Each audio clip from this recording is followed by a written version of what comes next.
vamos a conversar sobre el tema de pensión de invalidez. ¿Qué es una pensión de invalidez, doctora Paula? Bueno, entonces la pensión de invalidez es una prestación que se reconoce o de origen común o de origen laboral. De origen común se reconoce cuando se reúnen los requisitos para acceder a ella, que debemos tener el 50% de pérdida de capacidad laboral y debemos tener las semanas que nos exige la norma que esté vigente al momento en que nos estructuraron la invalidez. Dependiendo de la fecha en que nos estructuran la invalidez, es la norma que nos aplican y el número de semanas que nos van a exigir. Bueno, doctora, y pues usted nos acaba de explicar qué es una pensión de invalidez. Pero explíquenos cuáles son esos requisitos para que una persona tenga acceso o pueda reclamar esta pensión.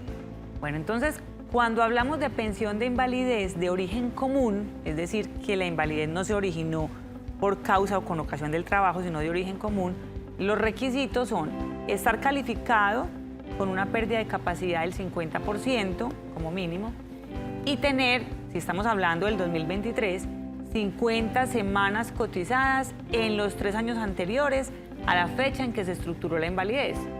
Es diferente cuando la invalidez es de origen laboral, que cuando la invalidez de origen laboral no nos exigen semanas, sino estar afiliado a la ARL. Puede ocurrir, yo entro a trabajar hoy y mañana empieza mi cobertura en la ARL y quedo inválido por un accidente de trabajo y la ARL debe cubrir. Ahí no nos exigen número de semanas. Pero cuando es de origen común, sí nos van a exigir para el 2023, por ejemplo, 50 semanas cotizadas en los 3 años anteriores a la fecha de estructuración de invalidez y la calificación del 50%. Doctora, usted habla de una calificación del 50%. ¿Esa calificación quién la determina? ¿Quién hace ese proceso? Bueno, entonces, en primera oportunidad puede calificar la EPS. La EPS puede calificar en primera oportunidad. Sin embargo, usualmente lo que hacemos es radicar ante el fondo de pensiones la solicitud de calificación, sea Colpensiones o un fondo privado, se aporta la historia clínica y el fondo tiene su área o su aseguradora o su IPS encargada de hacer la calificación, emitir el dictamen de calificación. Entonces el fondo de pensiones emite este dictamen y si no estamos de acuerdo con este dictamen porque, por ejemplo, nos calificaron y no nos dieron el 50% o nos calificaron y no nos dieron la fecha de estructuración que realmente debe ser, podemos presentar recursos y esta calificación va ante la Junta Regional de Calificación de Invalidez, sea Antioquia, sea Risaralda, sea Bolívar, sea Cundinamarca, donde estemos. Y si no estamos de acuerdo con esa Junta Regional, entonces podemos presentar recurso y este dictamen se iría hasta la Junta Nacional de Calificación de Invalidez. Doctora, este trámite, ¿cómo se inicia? ¿Cómo es ese proceso para la reclamación?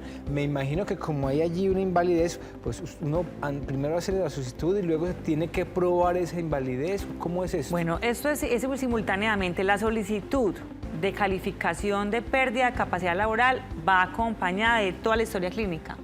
Va acompañada de toda la historia, ¿para qué? Para que el fondo, a través de sus médicos laborales o de su aseguradora, bueno, en fin, el área encargada de hacer la calificación, tenga todo el material probatorio, pues médico de la persona del afiliado, pueda hacer la calificación.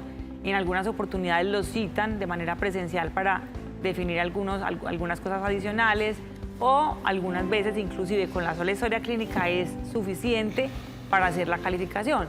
También hay ocasiones en que exigen, por ejemplo, exámenes adicionales, historia clínica complementaria, interconsultas. Entonces, en ese caso, el afiliado tendrá que ir a la EPS a solicitar que se hagan estas evaluaciones, estos exámenes, estas citas con especialistas, pero muy comúnmente vemos que las EPS con su demora pues no cumplen con lo que el fondo de pensiones está solicitando.